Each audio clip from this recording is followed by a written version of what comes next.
Hello out there and welcome to the CIA's Corner. This is where we make commentaries, investigations and analysis on topical issues. My name is Obed Jerry, your co-host for today.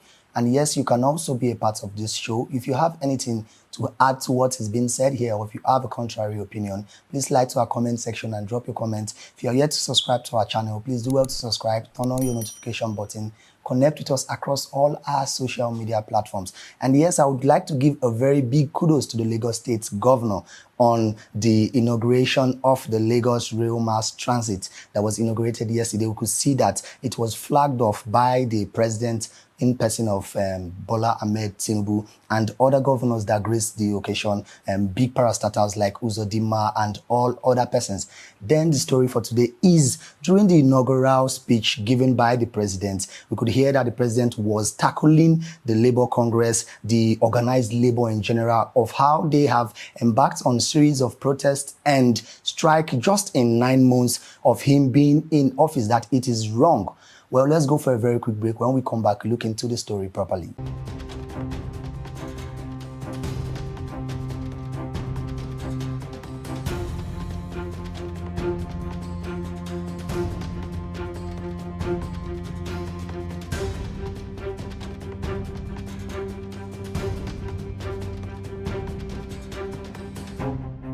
Welcome back from that very quick break, and like I said, kudos to the Lagos State government for how far they've gone on the Lagos Rail Mass Transit. Yes, it's a very good one because it would help in reducing the cost of transportation and the cost effectiveness of transportation, and how it will reduce traffic jam in Lagos. We know how congested the traffic is in Lagos, how so many cars, so many vehicles, and even people moving on the road. So if there are some persons, a number of persons that would deviate and be moving through the rail system in Lagos, it would reduce the congestion in Lagos. And during the inauguration of this rail system, Bola Ahmed Tinubu was the person that flagged it off. Well, it's a very good one. And during when he was giving his inaugural speech, this is where the story comes to light. He praised, he was happy that being a former Lagos State governor and how he has made impact in the country, in the state, and how he was part of the persons that brought the current governor to power. He now talked about how the government has been so far and how it has been hectic since the Nigerians are complaining that they are facing hardship, how him too has been facing so many challenges, and how he has been having some subtle oppositions from different angles, even from different political parties, and how they have been castigating and criticizing him. You know, there's a difference between giving constructive criticism and giving deductive criticism. Now he's complaining that they are not helping the government.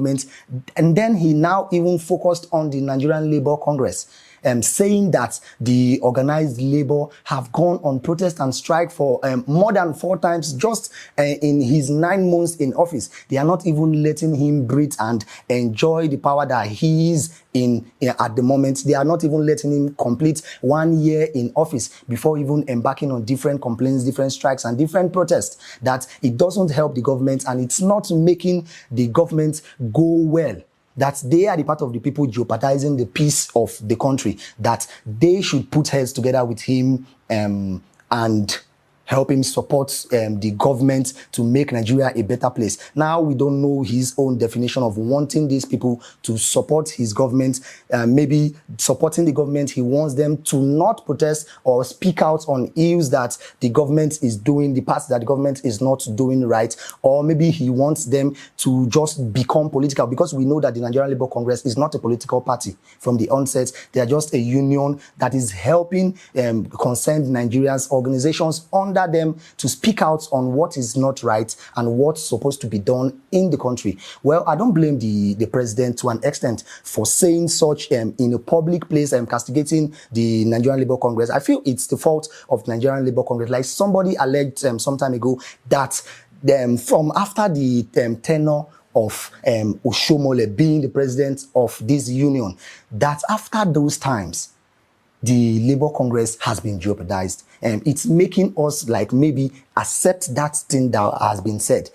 that the Labour Congress has been jeopardized, because we've seen times when, okay, they come out and clamor for different kind of things. They want this to be done, they want that to be done. And if we even give it a second thought, these things that the Labour Congress are clamoring for are at pace. They are on the right track.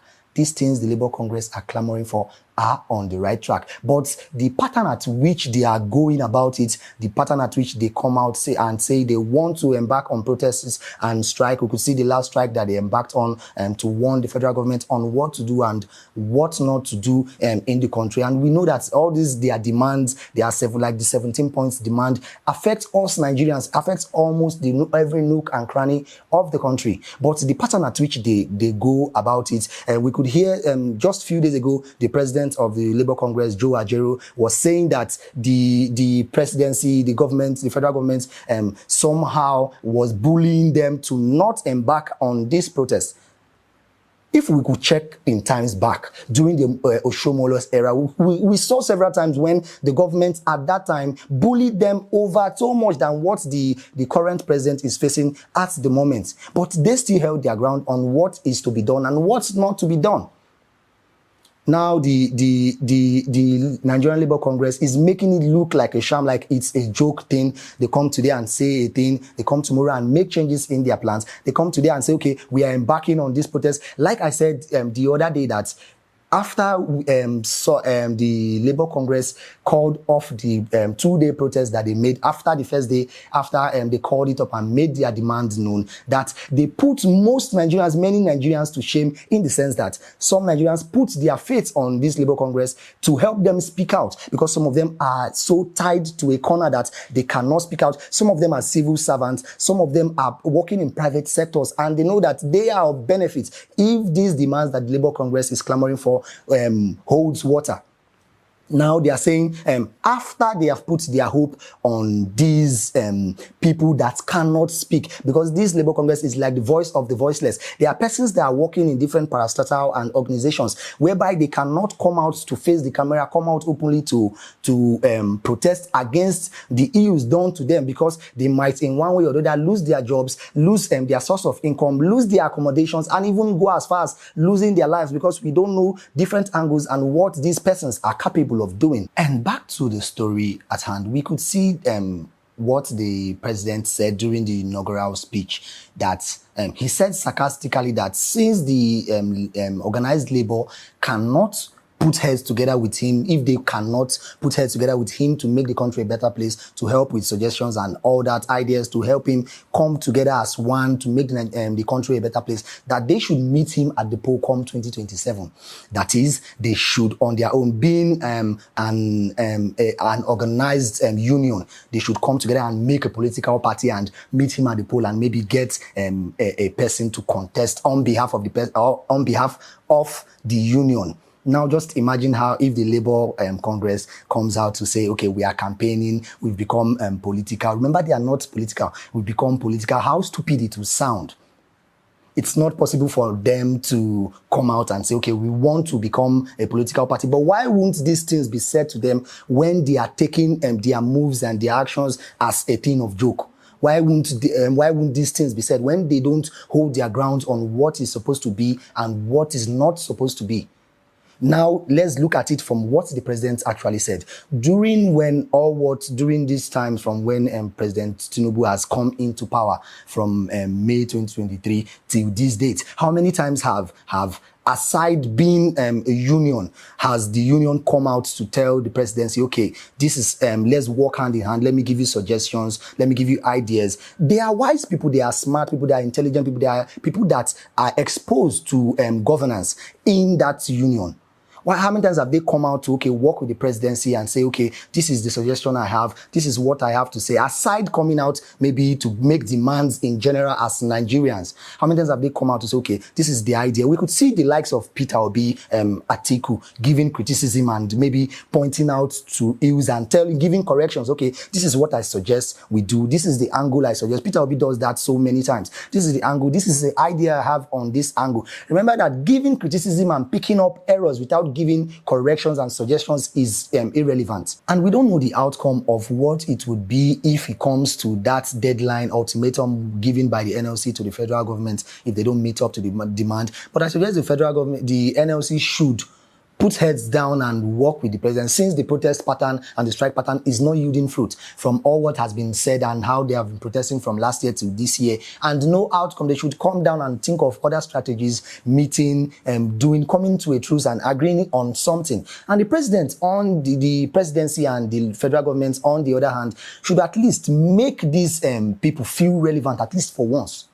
Make their demands be known. Look at the 17-point agenda. None of these things that they are demanding for is irrelevant. None of these things that are on the list is not important. They are all important, but at least maybe hit to what they demand, maybe 10 to 20% of it. At least make a move in answering to these demands so that it will show that you are effectively working, even if you don't meet 100%, because you are not expected, the federal government is not expected to meet up to all the demand at once. It is not possible. The presidency met the current state of the economy in shambles, even if the economy has worsened. So that is just that for that. And this goes out to every other angle. And another thing I remembered is to give kudos to the NDLEA for intercepting a pharmaceutical organization that was trying to import fake drugs to the country. Yesterday we could see we're talking about how the federal government is trying to make moves to reduce the kill cost and the cost price of drugs. We know drug prices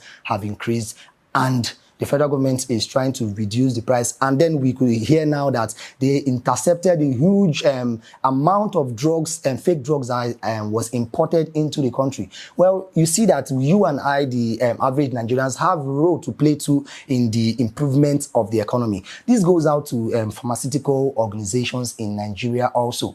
We know you are at the verge of wanting to make profits. We know you are at the verge of wanting to satisfy demands from all angles. But please have our health at heart. Please know that these fake drugs will have a short or long-term detrimental effect on us. Please consider us before you want to make your profits. Because if you don't put us at heart and you sell inferior products to us, if the life rates of Nigerians deteriorate very much, I doubt who would patronize these drugs that you sell. Well, this is where we draw our curtains for today. My name is Obed Jerry, your co-host for today, and this has been the CIA Corner here on TAF TV. See you next time.